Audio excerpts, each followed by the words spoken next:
טוב, אז סקרה הוציאו שני פסמים חדשים, שני ניחוחות שונים, שני וייבים שונים לגמרי, ופשוט עפתי עליהם ברמות.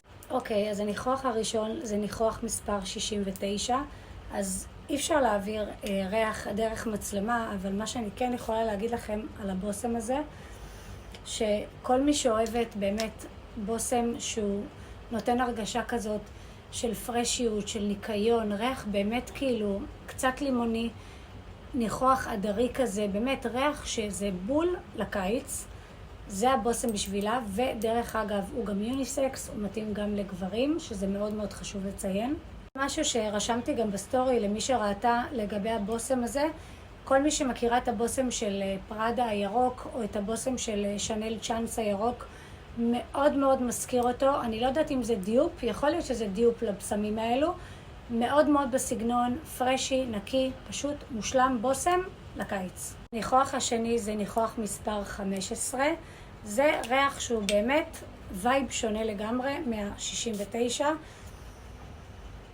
אני מתה על הריחות האלו. כאילו, כל מי שאוהבת ריחות שהם באמת ככה דומיננטיים וקצת מתקתקים, יש פה פטל, יש פה תפוז, יש פה קצת קוקוס, קצת וניל, כאילו, כל מי שאוהבת את הריחות האלה שבאמת שאת הולכת ברחוב ויש אחרייך ככה שובל של ריח, זה בול הבוסם בשבילך. אהבתי בבוסם הזה שהוא בעצם יש בו תמצית מרוכזת יותר, מה שזה אומר שהבוסם גם יותר יחזיק על הגוף. אני למשל, יש פסמים, לא משנה איזה חברה, לא משנה איזה בוסם, אני שמה אותו, אחרי שעה הוא נעלם.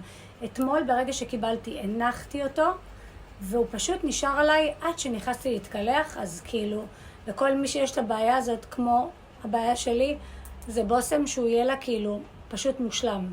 אז אני באמת מאוד מאוד ממליצה לכם ככה לגשת לסקרה ולהריח את הפסמים האלו. אני חושבת שאתם תעופו עליהם ברמות.